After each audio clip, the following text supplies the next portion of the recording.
नमस्कार विद्यार्थी मित्रों, स्वामी विवेकानंद विद्यालय एक बार फिर से आपका स्वागत करता है। आज मैं आपको कक्षा 9 विषय हिंदी में असाइनमेंट नंबर 2 यानी असाइनमेंट नंबर 2 का सॉल्यूशन करवाने वाली हूँ। तो जब भी आप असाइनमेंट नंबर 2 करेंगे तो यह वीडियो ज़रूर देखें ताकि आपको सारे आंसर मिल जाएं।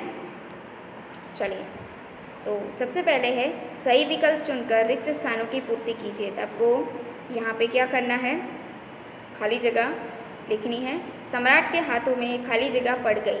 क्या पड़ गई? सम्राट के हाथों में हथकड़ी पड़ गई। ठीक है। शास्त्रों ने राजा को खाली जगह के समान बताया है।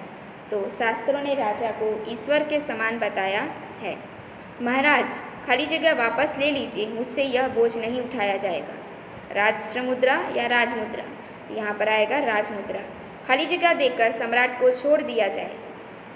क्या चेतावनी या दंड? तो चेतावनी। मैं आपको खाली जगह करने का अवसर देना चाहता हूँ।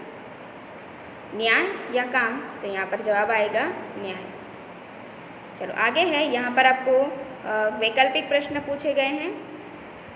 शिशुपाल के घर का दरवाज़ा खटखटाने वाला कौन था? तो भिखारी, व्यापारी, परदेसी, पहरेदार? तो यहाँ पर जवाब आता है परदेसी। बराबर। परदेसी को क्या काटना था? दिन, समय, दोपहर या रात? तो यहाँ पर जवाब आता है रात। कुछ करके दिखाना कैसा है? सरल, कठिन, असंभव या संभव? तो कठिन। कुछ दिनों के बाद शिशुपाल के घर कौन आया? नवयुवक, सिपाही, पहरेदार या ब्राह्मण? तो कौन आया था उसके घर पे? सिपाही। शिशुपाल किसका डंका बजा देगा? ईमान का, सत्य का, न्याय का या बुद्धि का? तो यहाँ पर जवाब आता है न्याय का।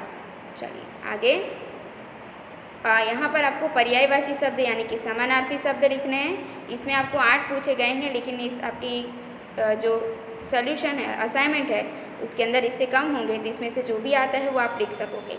सबसे पहले अवस्था तो दशा, अतिथि तो होता है मेहमान, सुगम तो होता है सरल, कठिन तो होगा मुश्किल, उदंड तो अविवेकी, हैरान तो चकित, निस्तब्धता तो शांति, निरुत्तर तो खामोश। चलिए, उसी तरीके से निम्नलिखित शब्दों के विरोधी शब्द हैं।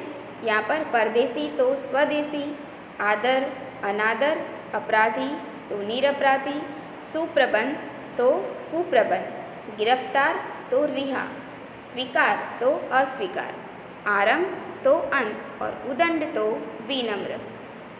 ठीक है। चलिए, तो ये समानार्थी और विरोधी शब्द आप इसमें से लिख सकेंगे। आगे है, निम्नलिखित प्रश्नों के एक एक वाक्य में उत्तर लिखिए। देखिए यहाँ पर, शिशुपाल ने अपने घर का दरवाज़ा क्यों खोल दिया?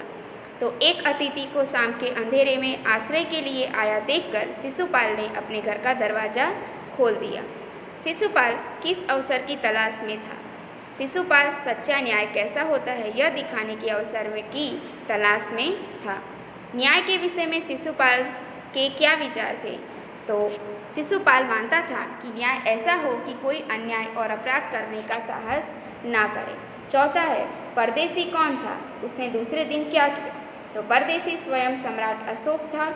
दूसरे दिन सुबह उठकर परदेसी ने शिशुपाल को धन्यवाद देकर उससे विदा ली। चलिए, सम्राट अशोक ने शिशुपाल को राजमुद्रा क्यों दी? तो सम्राट अशोक ने शिशुपाल को न्याय मंत्री के पद पर नियुक्त के रूप में राजमुद्रा दी। ये हुए हमारे एक एक वाक्य के उत्तर। आगे है, आपको यहाँ पर जो प्रश्न दिए हैं उसके 5-6 वाक्य में उत्तर लिखने हैं। पहला है, सम्राट अशोक ने न्याय मंत्री की खोज कैसे की? तो अपने राज्य को अपराध मुक्त करने के लिए सम्राट अशोक को एक सुयोग्य न्याय मंत्री की आवश्यकता थी। न्याय मंत्री की खोज के लिए उन्होंने एक परदेसी नवयुवक का वेश धारण किया। घूमते घूमते वे ब्राह्मण शिशुपाल के यहाँ पहुँचे। शिशुपाल न्याय प्रेमी था। न्याय किसे कहते हैं यह दिखाने के लिए उसे अवसर की तलाश थी। सम्राट अशोक ने उसे अवसर दिया। हत्या का अपराध होने पर शिशुपाल ने निष्पक्ष व्यवहार किया। उसने सम्राट को मृत्युदंड देने की घोषणा की।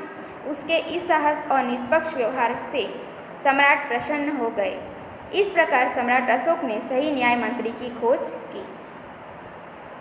दूसरा प्रश्न है, सम्राट अशोक ने न्याय मंत्री का पद देते हुए शिशुपाल को क्या दिया? तो उत्तर है, सम्राट अशोक ने शिशुपाल को अपने दरबार में बुलाया।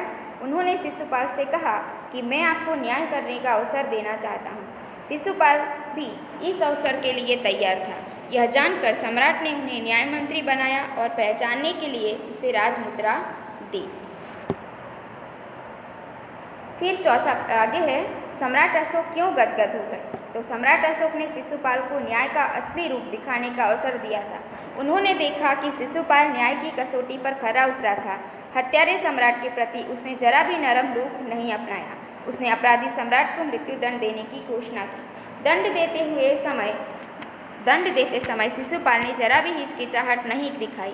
अपने साहसपूर्ण और निष्पक्ष व्यवहार से उसे सम्राट का दिल जीत लिया। इसलिए सम्राट अशोक जो है वो गदगद हो गए। न्याय मंत्री निरुत्तर क्यों हो गए? शिशुपाल न्याय मंत्री की कसौटी पर खरे उतरे थे। सम्राट अशोक ऐसे व्यक्ति को पाकर गदगद हो गए। लोगों ने भी शिशुपाल का न्याय सुनकर उनकी जय जयकार की, परंतु शिशुपाल को लगा कि न्याय मंत्री की यह जिम्मेदारी उनसे नहीं संभाली जाएगी। उन्होंने सम्राट से राजमुद्रा वापस लेने की प्रार्थना की, परंतु अशोक ने कहा कि उन्होंने अपने न्यायपूर्ण व्यवहार से उनकी आंखें खोल दी हैं। यह जिम्मेदारी उनके सिवाय और कोई नहीं उठा सकता। सम्राट ने इस आग्रह को देखकर न्याय मंत्री निरुत्तर हो गए।